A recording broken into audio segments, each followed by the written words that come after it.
கலங்காதபடி எச்சரிக்கையாயிருங்கள். இதுவையெல்லாம் சம்பவிக்க வேண்டியதே. அல்லேலூயா.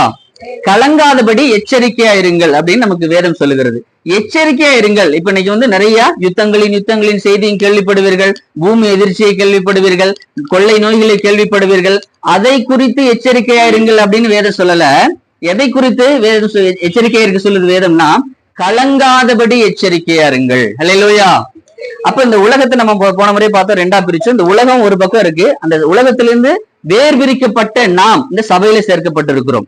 அப்போ நமக்கு வேதம் என்ன கற்றுக் கொடுக்கிறது அப்படின்னா, கலங்காதபடி இந்த உலகத்தில் நடக்கக்கூடிய அத்தனை காரியங்களும் இயேசு கிறிஸ்துடைய 3ஆம் வருகைக்கு எல்லாமே ஆயத்தம் என்பதை தான் சொல்லி காமிக்குது. இந்த உலகத்துல எல்லாமே பாத்தீங்க அப்படின்னா மிகப்பெரிய ஒரு அழிவுக்கு நேராக போய் கொண்டிருக்கிறது. அப்ப அந்த அழிவை பார்த்தோ, இந்த உலகத்தில் நடக்கக்கூடிய காரியங்களை பார்த்தோ, அதை குறித்து கலங்காதபடி எச்சரிக்கையா இருங்கள். அல்லேலூயா.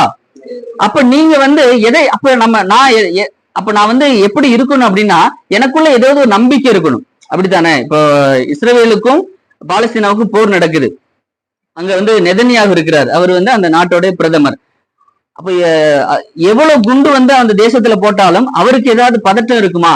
இருக்காது. ஏன்னா அவரை பொறுத்தவரை என்ன நம்பிக்கை அப்படின்னா, அந்த தேசத்துடைய தலைவர் தான். அங்க பாத்தீங்கன்னா அநேக பதுங்கு குழிகள்லாம் இருக்கும். அந்த போர் நடக்கும்போது பாம் போடும்போது அங்க ஒரு அலாரம் கொடுப்பாங்க. எல்லாருமே எங்க போய் ஒளிஞ்சுக்குவாங்க? ஒரு பதுங்கு குழிகள்ல போய் ஒளிஞ்சுக்குவாங்க. அப்ப பதுங்குழியில் இருக்கிறவனுக்கு என்ன நம்பிக்கை அப்படின்னா, நான் சேஃப்டியா இருக்கிறேன். இப்ப எவ்வளவு பெரிய பாம் போட்டாலும் பதுங்குழியில் இருக்கக்கூடிய எனக்கு என்ன இல்லை, எந்த விதமான பிரச்சனை இல்லை. என்னை அவன் போடக்கூடிய அணுகுண்டு என்னை சேதப்படுத்தாது அப்படிங்கிற நம்பிக்கை அவனுக்குள்ள இருக்கிறது. அப்படித்தானே? அல்லேலூயா. அதே போலதான் நமக்கும் இந்த உலகத்துல எத்தனை காரியங்கள் உலகத்தில் நடந்தாலும், எவ்வளவு பிரச்சனைகள் நடந்தாலும், யுத்தங்கள் நடந்தாலும், கொள்ளை நோய்கள் வந்தாலும், இப்ப 2020 உலகம் முழுவதும் கொரோனா வந்தது. ஆனா அப்படிப்பட்ட கொரோனா காலத்திலும் தேவன் நம்மளை என்ன பண்ணாரு? நம்மளை நடத்தினார், நம்மளை பாதுகாத்து கொண்டார். அந்த நோய் நொடிகளில் இருந்து நம்மளை விலக்கி பாதுகாத்து கொண்டார்.